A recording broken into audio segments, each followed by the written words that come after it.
Halo, bismillahirrahmanirrahim. Assalamualaikum warahmatullahi wabarakatuh. Jumpa lagi dengan saya Ani UMT. Pada kesempatan ini, saya akan membahas tentang anatomi fisiologi sistem pencernaan. Sebelum kita memulai, supaya video ini lebih berkembang lagi dan bermanfaat untuk yang lainnya, jangan lupa like, subscribe, and share. Terima kasih. Kita lanjut saja membahas tentang sistem pencernaan pada manusia. Nah, untuk sistem pencernaan manusia itu berfungsi untuk mencerna makanan. Di sini ada makanan yang tidak harus dicerna, yaitu vitamin dan mineral. Sementara makanan yang harus dicerna yaitu karbohidrat, lemak, dan protein. Organ-organ pencernaan itu terdiri dari mulut, yaitu lidah dan gigi, kemudian kerongkongan, lambung, usus halus yang terdiri dari usus 12 jari, usus kosong, usus penyerapan. Dan yang terakhir itu adalah usus besar yang terdiri dari cecum, appendix, rectum, dan anus. Nah, untuk gangguan pada sistem pencernaan, di antaranya itu adalah diare, appendicitis, ulkus, mak, sembelit, parotis. Nah, sebenarnya masih banyak lagi yang lainnya. Ya, kita lanjut saja. Untuk proses pencernaan di sini ada dua, yaitu pencernaan mekanik dan pencernaan kimiawi. Kalau pencernaan mekanik itu proses perubahan makanan dari bentuk besar atau kasar menjadi bentuk kecil atau halus. Sementara pencernaan kimiawi itu adalah proses perubahan makanan dari zat yang kompleks menjadi zat-zat yang lebih sederhana dengan menggunakan enzim.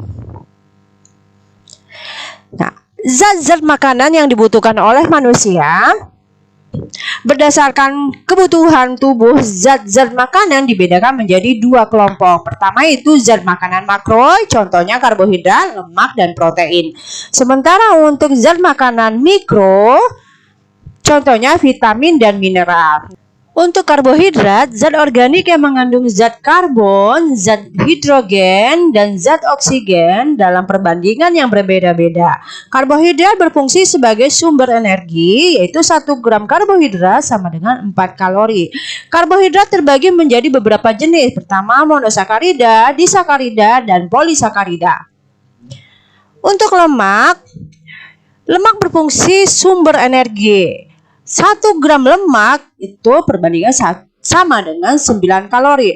Pelarut berbagai macam vitamin, yaitu A, D, E, K. Simpanan bahan bakar dalam lemak berfungsi untuk melindungi alat tubuh yang halus. Bahan makan yang banyak mengandung lemak diantaranya adalah mentega, margarin, daging, ikan, kuning telur, kacang-kacangan, dan kelapa. Protein ini di sini berfungsi membangun dan mengatur bahan bakar dalam tubuh. 1 gram protein itu sama dengan 4 kalori. Berdasarkan macam dan jumlah asam amino esensial yang menyusun protein dapat digolongkan menjadi protein sempurna, protein tak sempurna, dan protein kurang sempurna. Berdasarkan sumbernya, maka protein dapat digolongkan menjadi 2, protein nabati dan protein hewani. Vitamin, zat organik yang diperlukan oleh tubuh dalam jumlah sedikit tapi penting untuk mempertahankan gizi yang normal. Umumnya vitamin dibagi menjadi 2 golongan besar. Pertama, vitamin yang larut dalam air dan vitamin yang larut dalam lemak. Kemudian untuk mineral, di sini mineral ada macam-macamnya, yaitu mineral makroelemen. Di sini ada kalium, kalsium, natrium, fosfor, magnesium, belerang, dan klor. Nah, sementara untuk mikroelemen di sini diantaranya adalah iron atau zat besi, iodium, zinc atau seng, selenium, koper atau tembaga, mangan, dan kobalt. Nah, ada beberapa unsur mineral yang terdapat kurang dalam makanan, yaitu kalsium atau zat kapur, zat besi, iodium, dan fluor. Nah, setelah vitamin dan mineral, di sini ada air. Nah, kebutuhan hidup ya, yang paling penting itu adalah air. Air berguna untuk pelarut zat-zat dalam tubuh, membentuk pencernaan, dan memungkinkan terjadi reaksi-reaksi kimia dalam tubuh. Kemudian membuang sisa-sisa dari tubuh dan menjaga suhu tubuh. Di sini juga ada zat adiktif makanan. Di sini ada 4. Pertama, bahan pengawet. Di sini bahan pengawet itu ada alami dan buatan. Kalau alami contohnya ya salah satu itu adalah gula. Kalau buatan itu adalah formalin.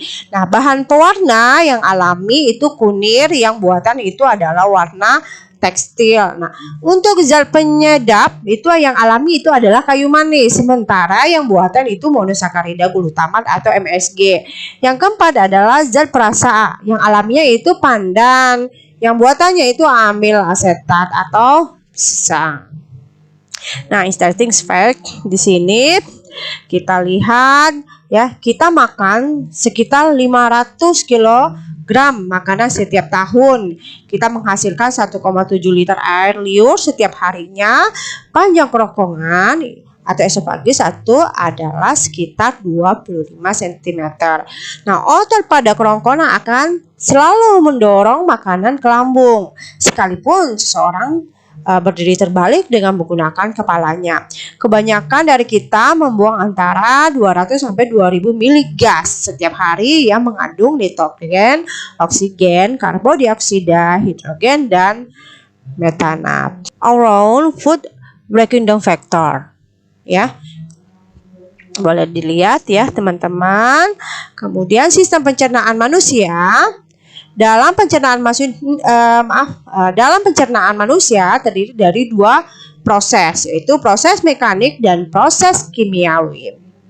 Nah, sistem pencernaan manusia didukung oleh alat pencernaan makanan, kelenjar pencernaan makanan. Nah, alat pencernaan manusia terdiri mulut, tekak atau faring, kerongkongan, lambung, usus halus. Nah, usus halus itu ada duodenum atau usus 12 jari, jejunum, dan ilium. Usus besar, intestinum mayor, itu ada cecum, kolon ascendens, kolon transversum, kolon descendens, kolon sigmoid. Nah, kemudian ada poros usus atau rektum, dan yang terakhir ada dubur atau anus. Ya, di sini ya gambarannya. Kemudian di sini ada juga diagram sistem pencernaan ya. Ini sama saja seperti yang tadi ya, tapi lebih lengkap lagi ya, mulai dari kelenjar ludah, parotis ya hingga ke anus. Ini gambarannya. Nah, untuk kelenjar pencernaan itu ada kelenjar ludah. Kelenjar ludah itu terbagi 2, kelenjar glandula atau parotis, kemudian kelenjar glandula atau submaxillaris. Nah, kemudian yang kedua kelenjar glandula sublingualis, itu kelenjar getah lambung, kemudian hati, kantung kempedu, dan pankreas. Nah, di sini ada proses pencernaan makanan ya. Ingesti, pemasukan makanan ke dalam mulut melalui mulut, yaitu mastikasi, kemudian deglutisi, digesti, kemudian absorpsi, dan yang terakhir itu adalah defekasi. Nah, di sini bagian luar vestibula, yaitu ruang di antara gusi-gusi, bibir dan pipi. Ini adalah rongga mulut atau vakum oris ya. Di sini ada sisi-sisinya tulang maksilaris dan semua gigi. Kemudian yang di bagian atas itu adalah palatum, dasarnya adalah lingua, belakangnya adalah mandibularis yang bersambung dengan faring. Kemudian dalam rongga mulut dilengkapi alat-alat yang berguna untuk proses mekanik maupun kemis, diantaranya gigi, lidah, kelenjar ludah, dan kemis ya. Ini gambarannya ya. Ini juga. Nah, berikutnya adalah bibir ya. Di sini bibir terdiri dari lipatan-lipatan maskular yang mengelilingi mulut. Bagian eksternal ditutupi oleh kulit, bagian internal dilapisi jaringan epitel yang mengandung mukosa. Dalam bibir terdapat auricularis oris ya, pembuluh darah, nervus labialis dan superius dan nervus labialis inferior. Nah, di sini juga ada organ kelengkapan mulut, itu ada bibir, pipi, gigil, platinum, lidah, kelenjar ludah atau saliva. Nah, yang berikutnya ada pipi ya dan ada gigi. Nah, di sini juga gigi ada dua macam ya. Pertama gigi sulung dan gigi tetap. Nah, di sini juga kita diperlihatkan ada rumus-rumus gigi ya. Gigi sulung itu ini yang tengah ini adalah bagian depannya ya. Jadi 212 atau kita ini bagian atasnya, ini bagian bawahnya dan ini adalah gigi tetap ya. Nah, ya di bagian gerahamnya. Jadi rumusnya itu 2123 atau 3212. Nah, kemudian bagian-bagian dari gigi ya di situ ada corona dentis, cervix dentis, kemudian radix dentis.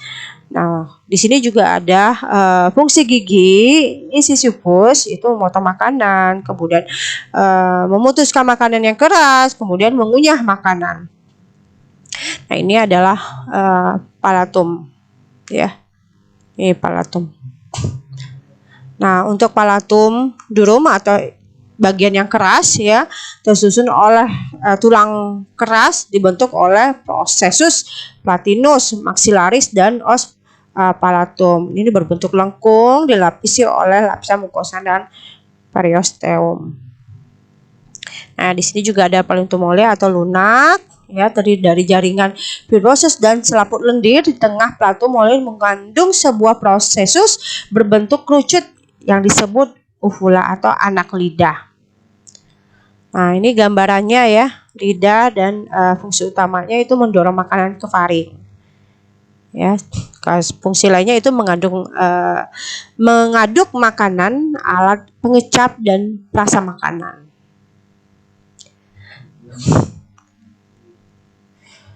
Kemudian di sini ada bagian-bagian lidah, yaitu ada radix lingua, kemudian dorsum lingua. Kemudian yang ketiga ya apex lingua atau ujung lidah. Nah, di sini ya kita lanjut aja. Nah, di sini ada kelenjar ludah atau saliva. Kemudian ada kandung saliva ya, boleh dilihat. Ya, kemudian fungsi saliva itu ada dua, fungsi mekanik dan fungsi kemis. Nah, untuk selanjutnya adalah faring ya atau tekak ya. Nah, organ yang menghubungkan rongga mulut dengan esofagus. Nah, kemudian proses menelan deglutisi itu ada 3, fase volunter, fase faring, fase esofagus.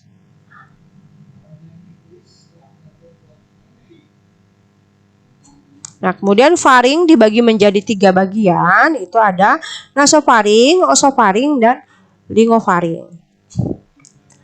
Ya, ini. Nasofaring, orofaring, dan lingofaring. Ini naso, oro, dan li. Oke, esofagus itu atau kerongkongan, ya, menghubungkan faring ke lambung, kemudian panjangnya kurang lebih 25 cm mulai dari faring sampai pintu masuk kardiak di bawah lambung. Esofagus terletak di belakang trakea dan di depan tulang punggung. Lapisan dari esofagus, lapisan selaput lendir, lapisan submukosa, lapisan otot melingkar, dan lapisan otot memanjang ya, longitudinal. Nah, kemudian itu ada ventriculus atau lambung ya. Di sini ada anatomi lambung terletak di rongga perut sebelah atas ya, tepat di bawah diafragma yang panjangnya 20 cm, diameternya 15 cm. pH lambung itu 1 sampai 3,5. Dalam keadaan kosong lambung berbentuk tabung seperti huruf J dan bila penuh berbentuk seperti alpukat raksasa. Kapasitas normal lambung 1 sampai 2 liter. Nah, lambung terdiri dari 3 bagian, itu ada kardiak ya, fundus, dan pilorus. Nah, ini bagian-bagian lambung. Fundus ya, kardiak, dan pilorus.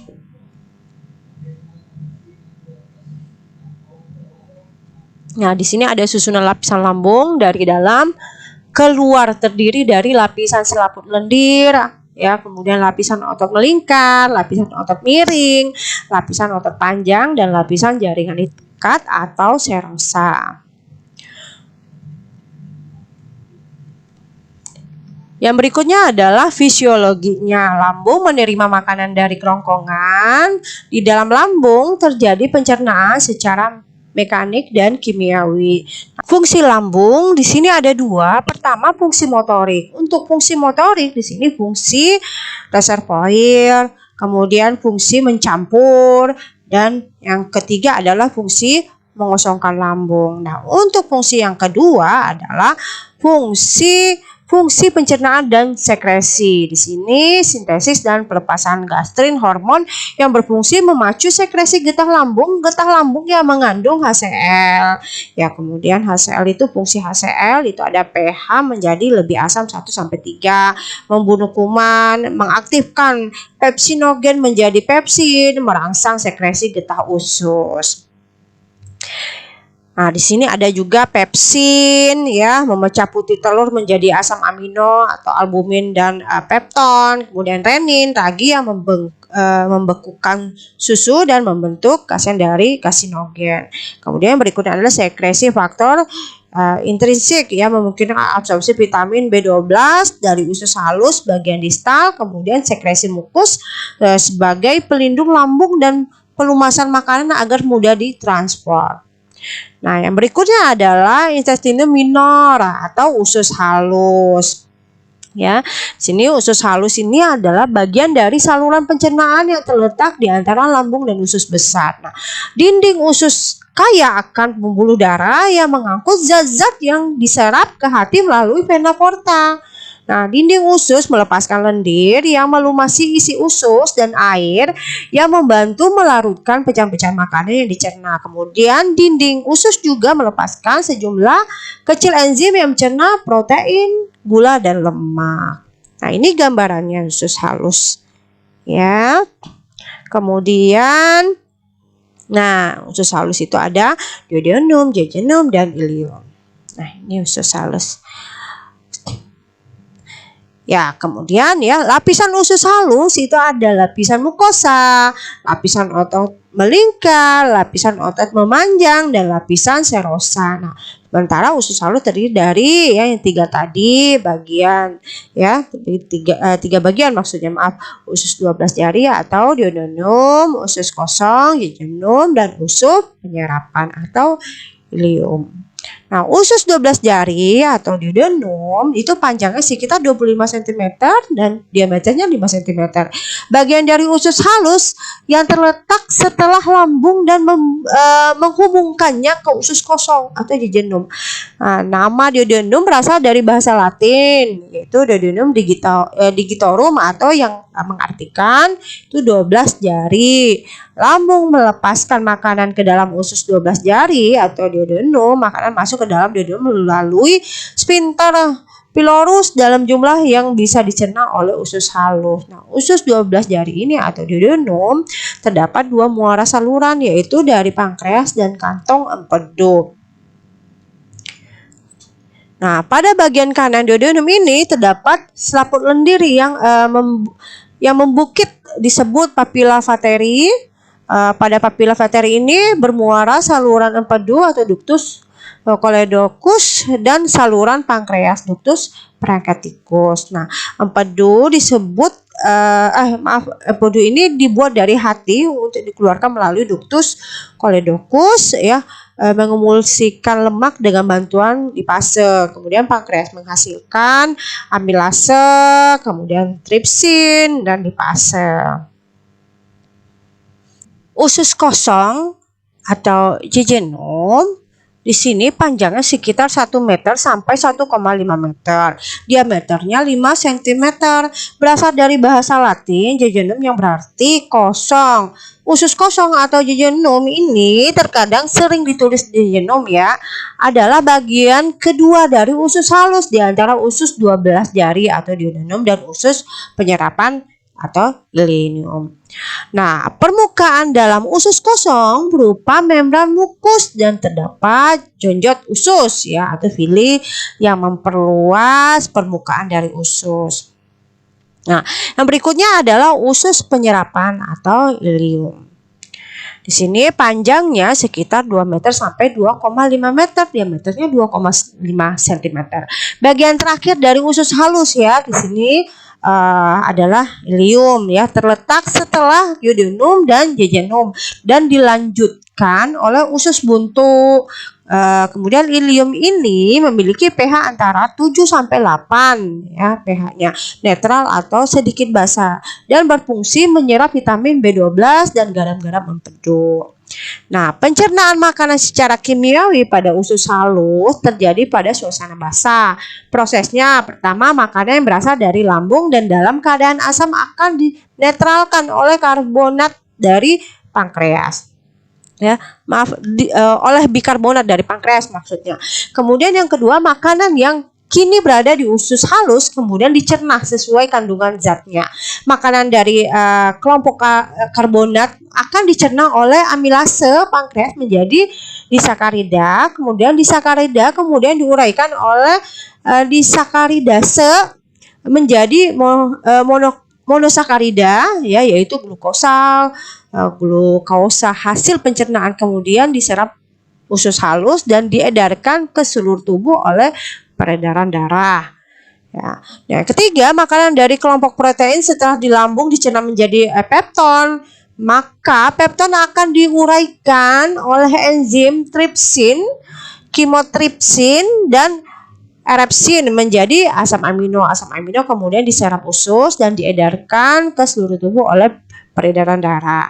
Yang keempat, makanan dari kelompok lemak pertama-tama akan dilarutkan, diemulsikan atau emulsifikasi oleh cairan empedu yang dihasilkan hati menjadi butiran-butiran lemak ya, atau droplet lemak. Nah, droplet lemak kemudian diuraikan oleh enzim lipase menjadi asam lemak dan gliserol. Asam lemak dan gliserol ini kemudian diserap usus dan diedarkan menuju jantung oleh pembuluh limfa.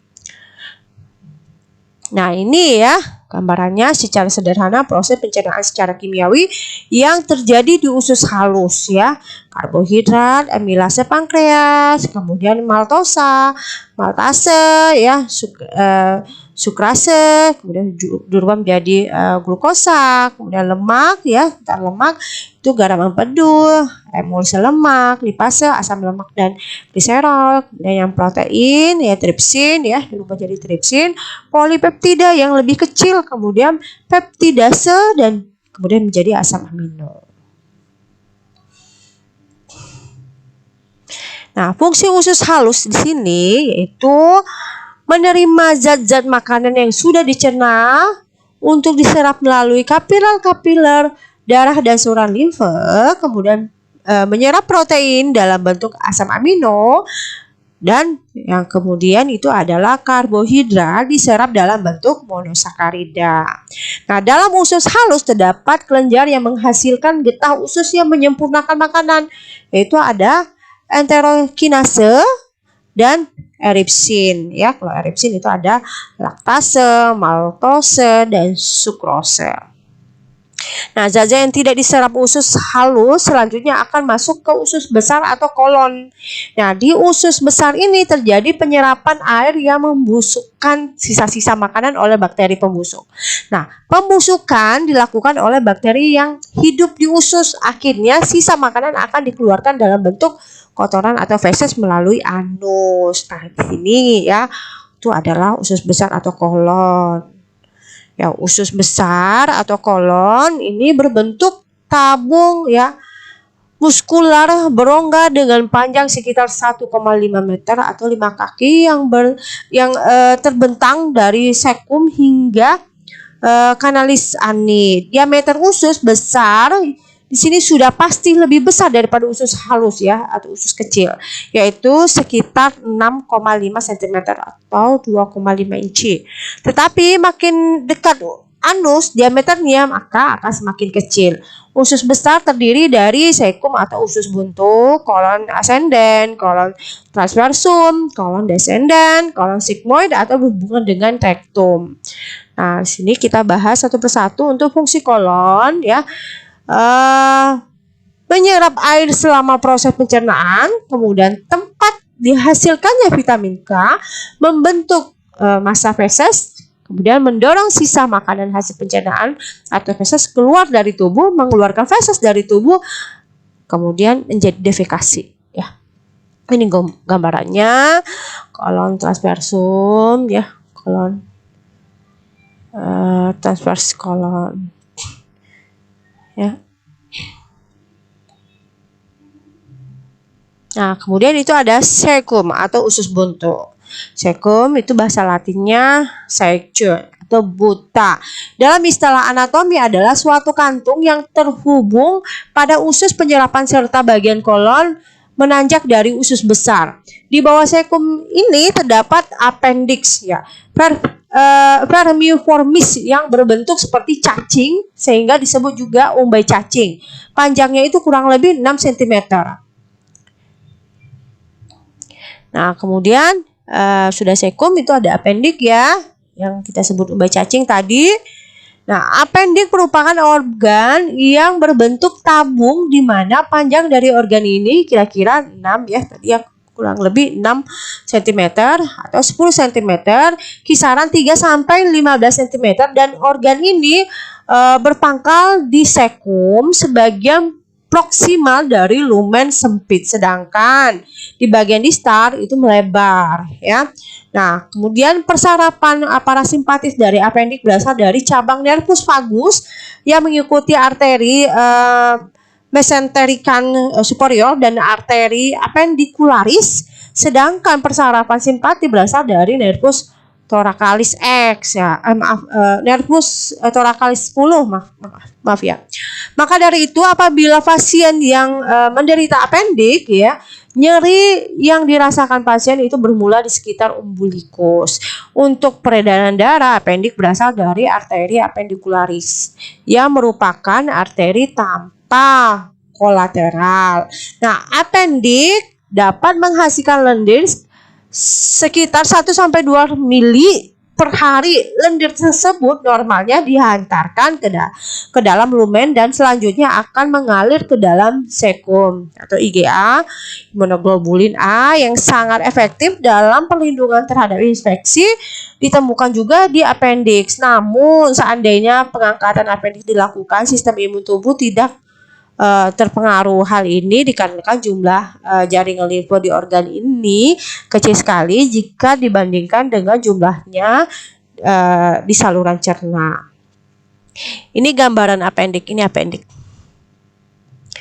Nah, kemudian setelah appendix ada kolon ascendens ya. Nah, panjangnya 13 cm, terletak di bawah abdomen sebelah kanan, membujur ke atas dari ilium di bawah hati. Di bawah hati melengkung ke kiri. Lengkungan ini disebut dengan flexure ya, hepatica. Dilanjutkan sebagai kolon transversum. Nah, kemudian kolon transversum panjangnya kurang lebih 38 cm, membujur dari kolon ascendens sampai ke kolon descendens. Berada di bawah abdomen sebelah kanan terdapat flexure hepatica dan sebelah kiri terdapat flexure linalis. Nah, kolon descendens panjangnya kurang lebih 25 cm, terletak di bawah abdomen bagian kiri, membujur dari atas ke bawah dan flexure linalis sampai ke dalam ilium kiri, bersambung dengan kolon sigmoid. Nah, kolon sigmoid di sini kolon merupakan lanjutan dari kolon descendens, terletak miring dalam rongga pelvis sebelah kiri, berbentuk menyerupai huruf S. Ujung bawahnya berhubungan dengan rektum. Nah, di sini untuk rektum ya, itu bahasa Latin itu regere, meluruskan atau mengatur, adalah sebuah ruangan yang berawal dari ujung usus besar setelah kolon sigmoid dan berakhir di anus. Organ ini berfungsi sebagai tempat penyimpangan sementara feses. Nah, kemudian fungsi kolon dan rektum, ya, mengabsorpsi dan mensekresi cairan elektrolit. Kemudian defekasi, ya. Nah, anus, lubang di ujung saluran pencernaan di mana bahan limbah keluar dari tubuh. Sebagian anus berbentuk dari permukaan tubuh, itu kulit, dan sebagian lainnya dari usus. Pembukaan dan penutupan anus diatur oleh otot sphincter. Feses dibuang dari tubuh melalui proses defekasi, buang air besar atau BAB yang merupakan fungsi utama anus. Otot sphincter yang menyusun rektum ada dua, yaitu pertama otot polos dan otot lurik. Sphincter ani internus sebelah atas bekerja tidak menurut kehendak. Kemudian sphincter levator ani bekerja juga tidak menurut kehendak. Nah, sphincter ani externus sebelah bawah bekerja menurut kehendak. Nah, untuk defekasi atau buang air besar, di sini didahului oleh transport feses ke dalam rektum yang mengakibatkan ketegangan dinding rektum yang mengakibatkan rangsangan untuk refleks defekasi, sedangkan otot usus lainnya berkontraksi dengan M levator ani, relaksasi secara volunter dan tekanan ditimbulkan oleh otot abdomen. Organ aksesoris membantu pencernaan atau penyerapan. Pertama itu adalah pankreas, organ pada sistem pencernaan yang memiliki dua fungsi utama, yaitu menghasilkan enzim pencernaan serta beberapa hormon penting. Kemudian pankreas terletak pada bagian posterior perut dan berhubungan erat dengan duodenum atau usus 12 jari. Panjangnya kira-kira 15 cm, lebarnya 5 cm, mulai dari duodenum sampai ke limfa, dan beratnya rata-rata 60 sampai 90 gram. Pankreas terbentang pada ventral lumbalis 1 dan 2 di belakang lambung. Kemudian pankreas terdiri dari dua jaringan dasar, yaitu asini dan palua pankreas. Nah, ini gambarannya, ini adalah pankreas, ini adalah lambung, ya. Nah, ini ya, ini liver, ya, atau hati, ini pankreasnya. Oke, ya, bisa dilihat ya teman-teman. Nah, yang berikutnya adalah bagian dari pankreas. Ya, ada kaput pankreas terletak di sebelah kanan rongga abdomen dan di dalam lekukan duodenum yang melingkarinya. Korpus pankreas merupakan bagian utama dari organ ini, letaknya di belakang lambung dan di depan vertebra umbalis pertama. Kemudian ekor pankreas bagian runcing di sebelah kiri menyentuh limfa. Nah, di sini fungsi pankreas, ya, fungsi eksokrin, ya, membentuk getah pankreas yang berisi enzim dan elektrolit. Fungsi endokrin, sekelompok kecil sel epitelium yang berbentuk pulau-pulau kecil atau pulau Langerhans yang bersama-sama berbentuk organ endokrin yang mensekresikan insulin. Fungsi sekresi eksternal, cairan pankreas dialirkan ke duodenum yang berguna untuk proses pencernaan makanan dan intestinum. Fungsi sekresi internal, sekresi yang dihasilkan oleh pulau-pulau Langerhans sendiri langsung dialirkan ke dalam peredaran darah. Sekresinya disebut hormon insulin dan hormon glukagon gitu, Kemudian hormon tersebut dibawa ke jaringan untuk membantu metabolisme karbohidrat. Nah, pankreas menghasilkan enzim-enzim pencernaan. Pertama, tripsinogen, kemudian kimotipsinogen, peptidase, lipase, amilase, kemudian nuklease, dan yang terakhir adalah natrium HCO3 atau karbohidrat HCO3. Nah, kemudian yang hati, organ yang paling besar di dalam tubuh kita itu yang berwarna coklat dan beratnya itu kurang lebih 1,5 kilogram adalah hati. Letaknya bagian atas dalam rongga abdomen di sebelah kanan bawah diafragma. Hati terbagi dua lapisan utama. Pertama, permukaan atas berbentuk cembung terletak di bawah diafragma dan permukaan bawah tidak rata. Permukaan bawah tidak rata dan memperlihatkan lekukan visura transversus. Kemudian visura longitudinal memisahkan belahan kanan dan kiri bagian atas hati. Nah, ini gambarannya anatomi Hepar atau hati ya. Ini penampakan anterior, ini posterior. Ligamentum koroner ya, betul, falciform. Ini lobus kiri, lobus kanan. Ya, ini hepatika, ligamentum.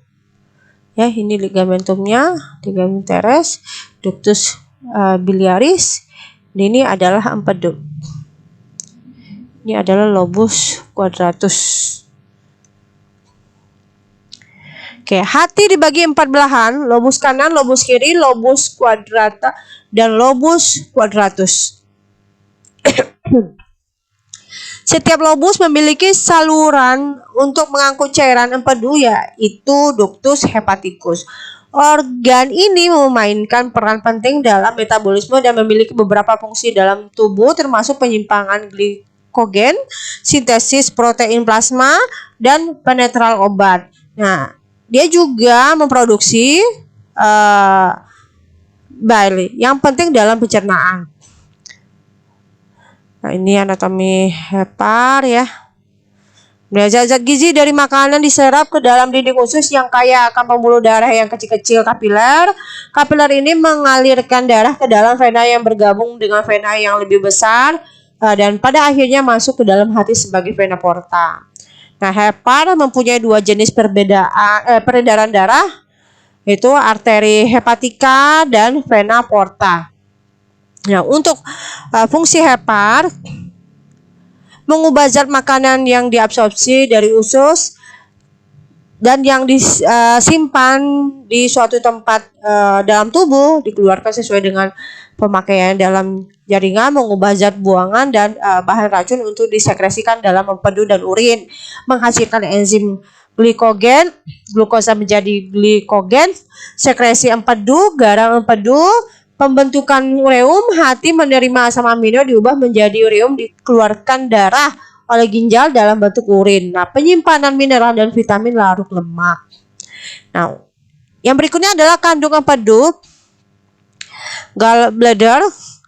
Ini sebuah kantung berbentuk terong dan merupakan membran berotot. Letaknya dalam sanuah lobus di sebelah permukaan bawah hati sampai pinggir depannya. Panjangnya itu 8-12 cm, berkapasitas 60 cm kubik.